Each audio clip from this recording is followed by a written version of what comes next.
All right, we're going to look at a side attack now. And again, the advantage here is the threat is flanked. He can only bring a half of his arsenal upon us. The disadvantage is that we have not debilitated him at this point, so we need to begin with a closing attack. I mean, he may see us coming. We're going to slip attack and slash just above the back of the knee joint. This is one of the few freaking times that I do a mechanical cut. You always finish that one for me because I always forget. I actually remember this time. Okay, so anyways, we're going to do a mechanical cut on angle 3 or 4, depending on which way he's facing. You know, we want to cut that big freaking tendon right here. Preferably both tendons if we can. We're going to check the hand on the side facing us and immediately slash the throat on angle 3 or 4. We're going to slash again in the opposite direction, so we're going to come with a combo attack, whether it be this way or that way. And we're going to maintain our check, and we're going to maneuver to the rear. Again, reach around the front of the threat's neck, and what do you think we're going to do there? Reverse angle 4, slashing the throat wide open. We're going to again mount as he falls. Cover his mouth with our body to keep him from choking too loud. If he continues to struggle, we're going to try to work the knife into the side of his throat or into the area below the back of his skull where the spinal cord comes out, and try to dissect his cerebral cortex for a quick end to his struggles in life. And that's about it. Let's go look at some. Okay, we're coming up. Again, we're going to be low here. We don't want to be in this guy's field of vision. So the back of his leg is facing me, so I'm going to be coming with an angle 4. I'll be sneaking up here.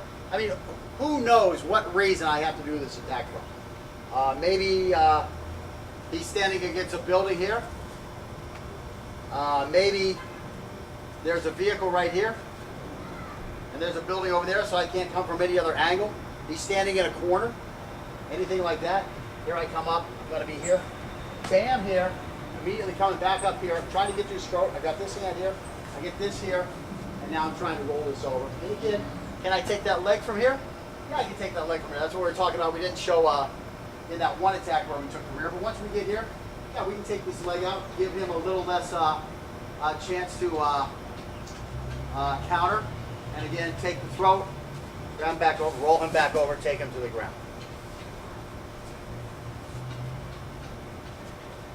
Again, the main reason we're going to that leg, the mechanical cut, is twofold. First off, there's a very good chance that he's going to see us.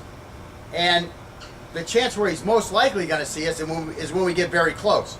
So if we cut him right away, he can't get away from us. That's what we're trying to do.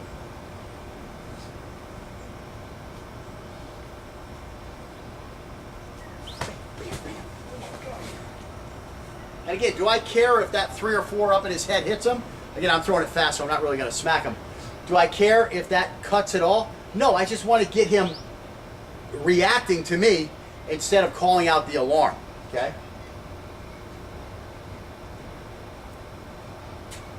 I mean, could I just switch hands? Come up here like this. Bam! Yeah, I could. But again, do I want to get stuck in a bone with my knife?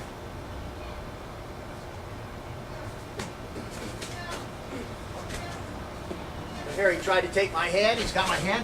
So now we can wrestle down here. Now he can cover his mouth up. Now we can wrestle from down here. You don't have a chance to yell. I can start choking him. Now we'll see how well he wants to fight. Thank you, sir. Now face the other way. Okay, so now here he is this way. This is the preferred way to come up on him. Being a left-handed fighter, I'd rather hit on this angle 3. Bam, bam, bam. Bam, I got him right there. If that lends better to me, I'll do one more.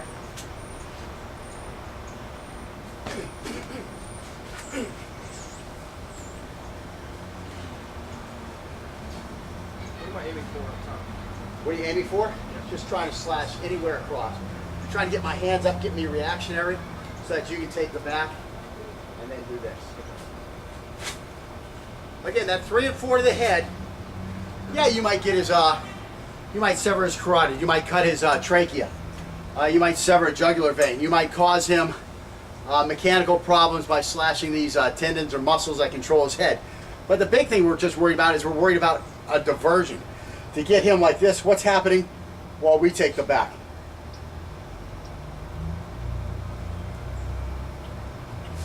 I'll do the first one slow.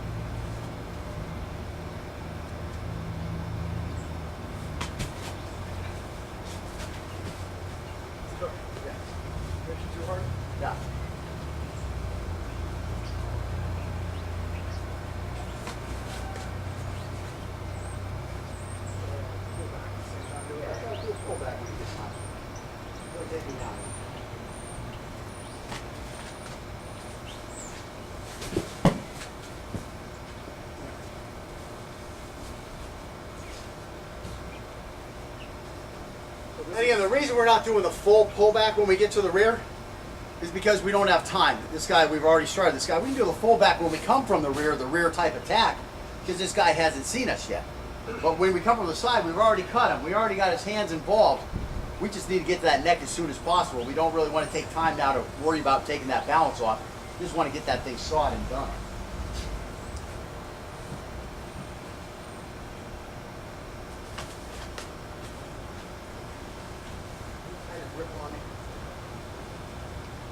Try to get a hand on me here after the first cut.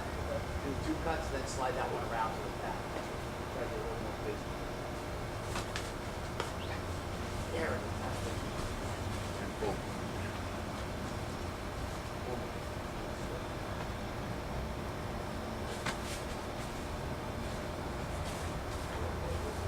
And again, that was no problem. He came with the forward of my leg, and he came up with a hooking angle 3 thrust to my neck. Nothing wrong with that. What works for you? What you think you can do most effectively?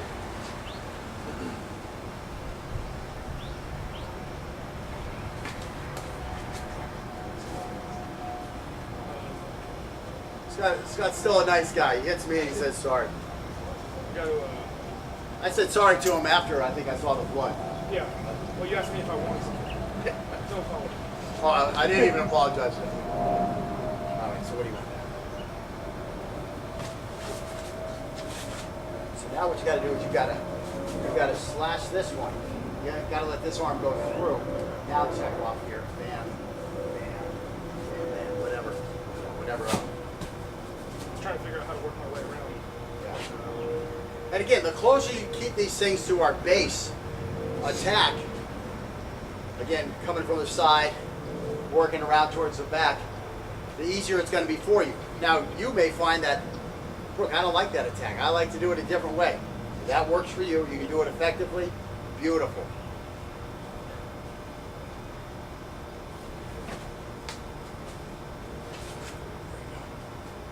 That arm, I'm still feeling like the arm's in the way. I got to go down, then across. Right, that's what I'm saying. So come up here, 'Cause I went like let this. that momentum come up. And again, you don't even have to really reach out and grab it. I mean, you could be here like this, just like where I'm just here like this, and right, just come in and lean on it, Yeah. bam. And again, you don't even have to do that second one if you're here. Right. Just come around here and take that right away. I was going for the kidneys just to keep stabbing. Right, exactly. And by far with this one, just coming here, and coming up here is going to be the quicker attack. Again, we come with a base, and I show you the base. What am I going to do when I actually do it? I have no clue. That's one thing I can say best about the way I knife fight. I have no clue what I'm going to do. Something's going to come to me while I'm moving. And that's the way you have to be. You don't have time for conscious thought. You just have to do enough reps of everything so that it just comes out. It's like when I'm talking right now, I don't have a script. I'm not following a script. I've thought about this enough times, and it just comes out, and I'm just talking. That's the way your knife moves. They have to be that natural also, where just what comes out next is what's supposed to come out next. You don't want to try something tricky, like when I try to use a big word, and I have to look over to Scott, to get a little help there. You don't want to be in those situations. You want to use nice, simple words where everything comes out, and it continues to come out until the bloody, lethal ending. And see, I tried to put lethal in there. I should have just put the bloody ending of your guy. Try to put something tricky in there, had a little stagger. So just keep simple things that just keep you moving. Boom, boom, boom, boom, boom, until this guy is gone.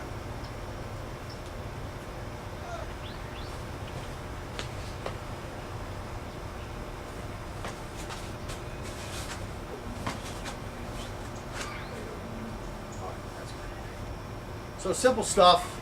Again, when are we going to use it? When are we going to use it? We're probably never going to use it. Until WROL happens and, the Chinese come and take us over to make the debt good. We run out of oil and there's mass starvation and militias form up to protect themselves. We just moved to Uganda. I'm a little too old to get a call back from the Marine Corps. Yeah. You suddenly find a job opportunity in Uganda, and Gorillas are everywhere and rebels. Gorillas are everywhere, and you have to get home. You know, something like that. You know, I mean, just not a whole lot of opportunities for it. In the toolbox, yeah, throw it in the toolbox. Did we work on some different attacks? Yeah, we worked on some different attacks. I mean, the first 3 attacks, yeah.